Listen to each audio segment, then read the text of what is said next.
आधुनिक युग के प्रमुख साहित्यकार में आज हम भारतेंदु हरिश्चंद्र का जो परिचय है उसके बारे में अध्ययन करेंगे। विश्व में नवचेतना के अभ्युदय के साथ परतंत्रता की निबिड़ श्रृंखलाओं से आबद्ध भारतीय जनमानस में भी चेतना की हल्की सी रोशनी का प्रसार होने पर सांस्कृतिक हलचल हुई। विलासिता और घोर श्रृंगारता के मोहांध से बाहर निकलने के लिए मन छटपटाने लगा। सामाजिक, आर्थिक, धार्मिक एवं सांस्कृतिक मूल्यों के अर्थ में परिवर्तन अथवा सुधार की अपेक्षा की जाने लगी। अंग्रेजी शासकों ने देश पर शासन करते हुए भारतीय जनमानस को शोषित किया, किंतु वैचारिक दृष्टि से द्वार बंद नहीं किए थे। अतः देश में पूर्ण जागरण युग का उदय हुआ और इसे जन्म देने का श्रेय अंग्रेजों को रहा। 1850 से 1885 के काल को भारतेंदु युग के नाम से जाना जाता है। इस युग के प्रवर्तक भारतेंदु स्वीकार किए गए हैं। यह युग आधुनिक युग का प्रथम चरण था। यद्यपि इस युग में पूर्णतः आधुनिक विचारधारा और शैली ने जन्म नहीं लिया था, किंतु चिंतन का क्षेत्र व्यापक हो गया था। भारतेंदु युग के आरंभ में भी रीतिकालीन युग की छाया अवश्य थी, किंतु राष्ट्रीय विचारधारा में परिवर्तन आ गया था। भारतेंदु ने एक नवीन युग को जन्म देकर इतिहास को नई दिशा दी। भारतीय साहित्य का आज जो कुछ स्वरूप विद्यमान है, उसकी पृष्ठभूमि में भारतेंदु का सर्वप्रथम योगदान माना जाता है।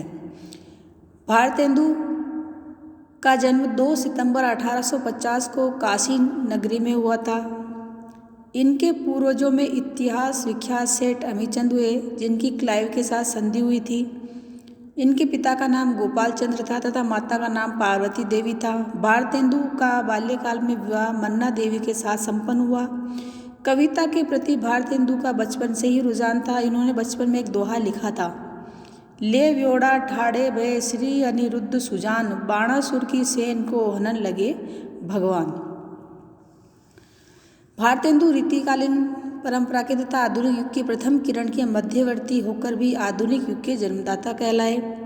भारतेंदु ने कविता के अतिरिक्त साहित्य की विविध विधाओं, निबंध, कहानी, उपन्यास, नाटक आदि का प्रणयन करने में महत्वपूर्ण योगदान दिया। भारतेंदु बहुभाषाविद थे। संस्कृत, हिंदी, ब्रज, राजस्थानी, पंजाबी एवं बंगाली आदि विविध भाषाओं का अपने सृजन में प्रवीणता के साथ इन्होंने प्रयोग किया। इन्होंने अंग्रेजों के यथार्थ रूप को व्यंग्यात्मकता के साथ व्यक्त किया, जैसे भीतर ही भीतर रस चूसे, हंसी के तन मन धन चूसे। जाहिर बातन में अति तेज, क्यों सखी सज्जन नहीं अंग्रेज।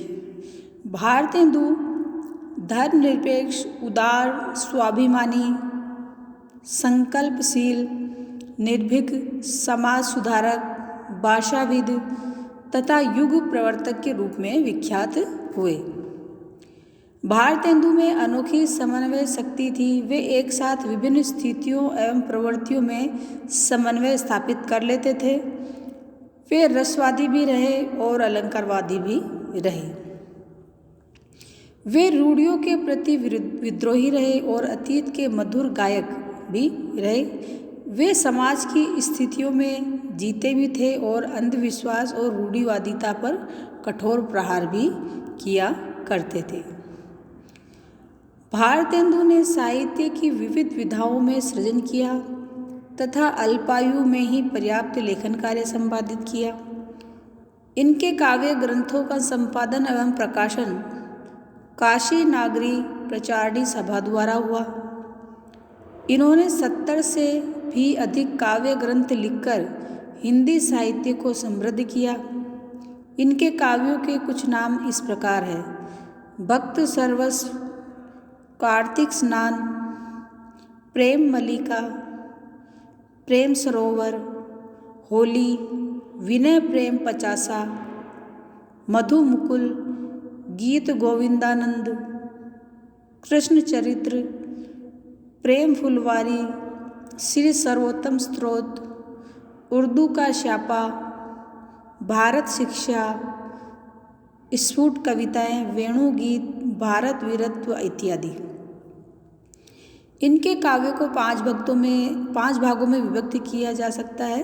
पहला है पुष्ट मार्गीय साहित्य, भक्ति विषयक साहित्य, सौंदर्य एवं प्रेम मूलक साहित्य, राष्ट्रीय विचारधारा मूलक साहित्य, व्यंग्यात्मक एवं हास्य मूलक साहित्य।